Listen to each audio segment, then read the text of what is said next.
But the horrific nightmare for American workers ends the day that I take the oath of office. It will end on that day. It's going to be over. We're going to have a country that's going to turn around very fast. The centerpiece of my plan for a manufacturing renaissance will be a factories roaring back, assembly lines humming, America once again the world's manufacturing powerhouse. That's the dream Donald Trump sold to millions. But here is the shocking reality. 69% of US manufacturing GDP is actually in contraction. Instead of revival, we are watching one of the steepest slowdowns in decades. But how is this possible? Tariffs were supposed to cut imports and boost American factories. Instead, everything's shrinking. Maybe the factories missed the memo?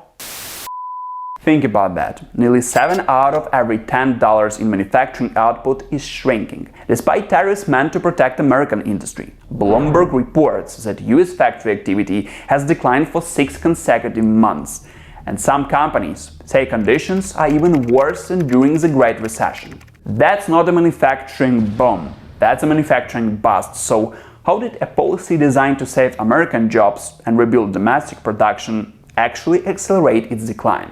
Trump promised to make America a manufacturing nation again, but the data suggests this may be one of the biggest economic myths of our time. Do you believe America can ever truly return to its manufacturing golden era? Or that dream gone forever? Share your thoughts below. And before we continue, hit that like button, subscribe, so you won't miss our upcoming Global Myth Exposed. At the heart of Trump's domestic production push was a bold gamble. Slap tariffs on imports, raise their prices, and force companies to manufacture inside the United States. On paper, it sounded simple. Make foreign goods more expensive, and domestic factories would suddenly roar back to life. But here's what actually happened.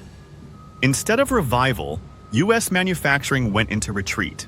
According to Bloomberg, factory activity has now been in decline for 6 straight months.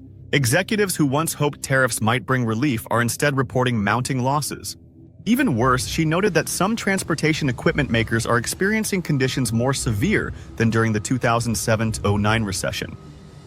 Imagine that, worse than one of the darkest economic crises in modern history, caused not by a financial meltdown, but by policy choices. Instead of shielding American industry, tariffs created uncertainty, squeezed supply chains, and discouraged investments. The gamble backfired, leaving factories weaker than before.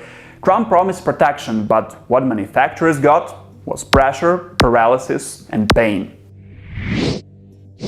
Tariffs were sold as a weapon against foreign competitors, but the first real casualties were American businesses themselves. Companies that rely on imported steel, aluminum, or copper suddenly face soaring prices for the very materials they need to survive. What was meant to label the playing field ended up tilting it against US producers. In Texas, a survey of manufacturers revealed the damage clearly. Nearly 80% said tariffs raised their input costs, while fewer than 5% reported any benefits at all. For many firms, those higher costs forced them to raise prices, making their products less competitive both at home and abroad. And here's the irony. Tariffs designed to punish foreign producers ended up punishing American ones instead, because most US factories are tied into global supply chains. The higher the costs went, the weaker those factories became. Instead of sparking a renaissance in American manufacturing, protectionism fueled inflation, reduced competitiveness, and choked off growth. Do you think tariffs can ever truly protect domestic industries in today's global economy? Or are they just a costly illusion? Share your thoughts in the comments. The central pledge of tariffs was simple. Shield American factories and bring back jobs. Yet the numbers now show the opposite. Between May and June 2025 alone, 14,000 factory jobs disappeared. Since Trump's return to office, job openings in manufacturing have plunged by nearly 100,000, signaling not just layoffs, but a collapse in new opportunities. The pattern mirrors earlier missteps. In 2018, steel tariffs were touted as a renaissance for U.S. industry. The gains? Barely 1,000 new jobs in steel. The losses? More than 75,000 across the broader manufacturing sector, as companies downstream of steel, auto parts, machinery, appliances, struggled under soaring costs. Those figures revealed a brutal truth. Protecting one niche industry often destroys many others tied to the same supply chain. Fast forward to today, and the damage is even harder to ignore. Hiring in factories is now weaker than at any time since 2016, a downturn that even surpasses the worst months of COVID-era disruptions.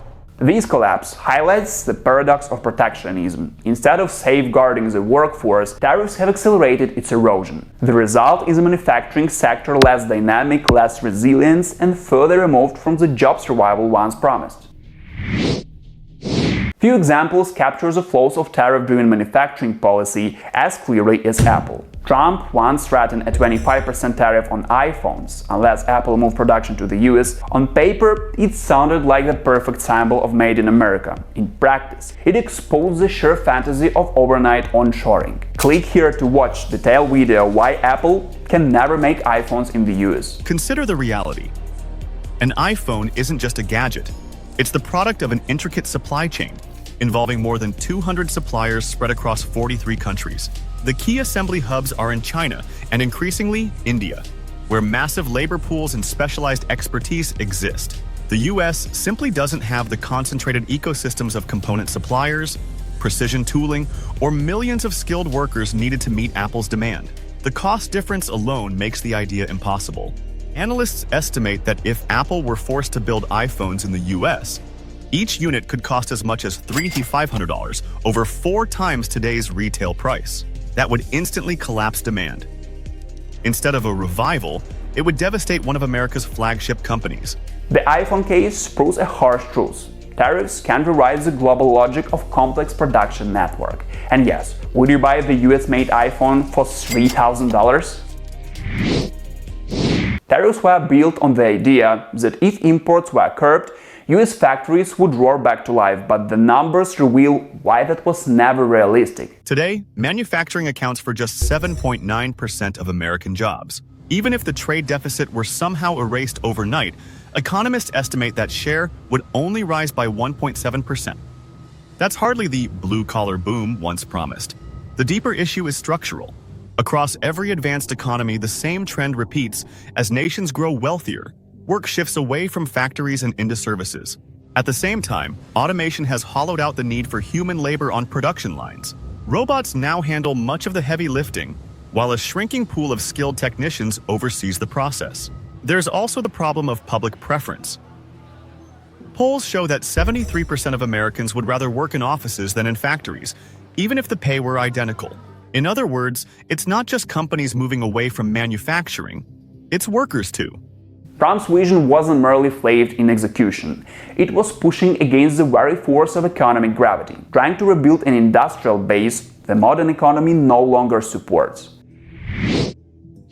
Trump's approach has been called state capitalism with American characteristics, from golden shares in US Steel to equity stakes in Intel and profit-sharing deals with Nvidia. Washington is dipping into direct control of industries in ways unseen in decades. But instead of sparking renewal, these moves risk overreach, cronyism, and long-term instability. The lesson is clear. Tariffs and threats cannot bend globalization or reverse structural shifts. Manufacturing is shaped by supply chains, automation, and global competition. Forces far bigger than any single policy. Real revival requires targeted investment in advanced industries, consistent rules that business can trust, and strategies to boost competitiveness on the world stage. Trump promised factories buzzing with jobs. What we got? A myth exposed. Industry cannot be rebuilt by slogans, only by strategy.